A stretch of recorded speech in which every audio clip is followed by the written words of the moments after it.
कामचोर बहू। कांता बहन की 2 बहुएं थीं, बड़ी कल्पना और छोटी प्रिया। कल्पना का जैसा नाम वैसा ही काम। सारा दिन कल्पनाओं में रहती, ना कोई काम करती न कोई धाम। अरे कल्पना बहू, जरा अच्छी सी चटनी पीस दे, आज कुछ मजेदार खाने का मन है। पेट में जलन हो जाएगी माँ जी बुढ़ापे में, और वैसे भी मेरा काम करने का वक्त शाम का है, अब प्रिया को ही बोल दो। इतना कहकर कल्पना वहां से चली जाती है। कांता कल्पना के ऐसे रवैये से काफी परेशान रहती हैं। मैं बना देती हूँ माँ चटनी, ऐसा बोलकर प्रिया माँ को चटनी बनाकर प्लेट में खाने को देती है कि तभी वहां कल्पना आ जाती है। अरे वाह चटनी, जरा चक्कर तो देखूं, बड़े दिन हो गए। अरे नहीं बहू, तू तो रहने ही दे चटनी खाना, पेट में जलन हो जाएगी।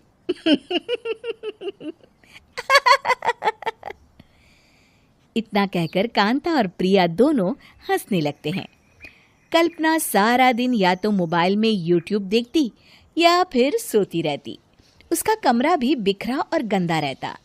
एक दिन कल्पना का पति अशोक उससे कहता है, अरे कल्पना, जानवर भी उस जगह को साफ कर लेता है जहां वो बैठता है, तुम तो इंसान हो, कैसे इतने गंदे कमरे में रह लेती हो?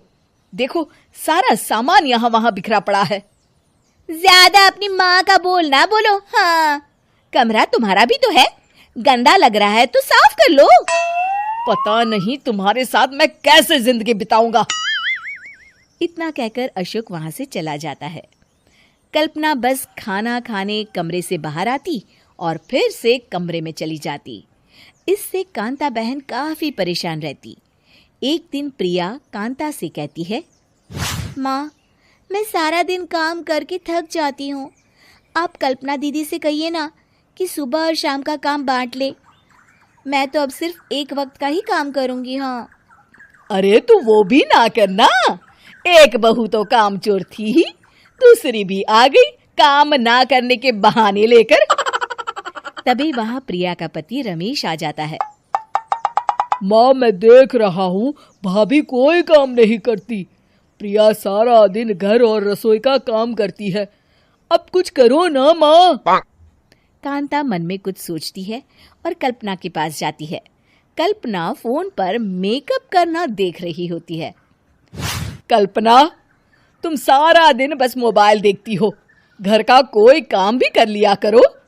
प्रिया सारा दिन काम करके थक जाती है, आज से मैंने फैसला किया है, एक वक्त का काम तुम करोगी, सुबह का खाना तुम बनाओगी और रात का प्रिया। आप लोगों ने काम को हवा बना रखा है। अरे पता नहीं थोड़ा सा ज्यादा काम करने में आप लोग घबरा क्यों जाते हैं। और हाँ, बहुत ज्यादा प्रिया की तारीफ मत करिए मेरे सामने, बड़ी बहू तो मैं ही रहूंगी। मैं कुछ नहीं जानती, कल सुबह मुझे वक्त से खाना चाहिए, रसोई में आ जाना, वरना कल से तुझे खाना नहीं मिलेगा। अगली सुबह कल्पना रसोई में नहीं आती है। वो देर से सोकर उठती है और बाहर आकर कहती है,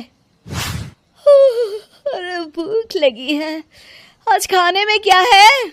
इतनी देर हो गई, आज किसी ने मुझे उठाया भी नहीं, पता नहीं कहाँ है सब। कल्पना को घर में कोई नहीं दिखता। वो रसोई की तरफ जाती है जहां बड़ा सा ताला लगा होता है। अरे रसोई में ताला? ओ, मैं तो भूल ही गई थी। माँ ने आज से सुबह का खाना मुझे बनाने को कहा था। हे भगवान, इतने लोगों का खाना बनाना क्या आसान है? तभी घर के सारे सदस्य बाहर से वापस आते हैं। वाह माँ जी, मजा आ गया छोले भटूरे खाकर। मेरे मुंह में तो अभी भी स्वाद आ रहा है। अरे कल्पना, तेरे भरोसे रहते तो हम तो भूखे ही रह जाते। कल्पना को बहुत गुस्सा आ जाता है। अब बहुत हो गया, आज से मैं अपनी रसोई अलग कर रही हूँ, मैं अपना खाना खुद बना लिया करूंगी। कल्पना अपनी रसोई अलग कर लेती है, पर आए दिन उसका देर से उठना और काम न करने की आदत से वो भूखी ही रह जाती थी। उसी के सामने घर के लोग अच्छे अच्छे पकवान खाते और कामचोर कल्पना को जैसे तैसे ही खाना बनाकर खाना पड़ता। पर एक दिन तो हद ही हो गई। माँ, दीदी आज सुबह से कमरे से बाहर नहीं निकली, हमें जाकर देखना चाहिए। सो रही होगी कामचोर कहीं की, पर तुम कहती हो तो चलो देख लेते हैं उसे। कल्पना कमरे में पेट पकड़कर बैठी होती है। हाय मेरा दर्द, पेट दर्द के मारे मर रही हूं मैं।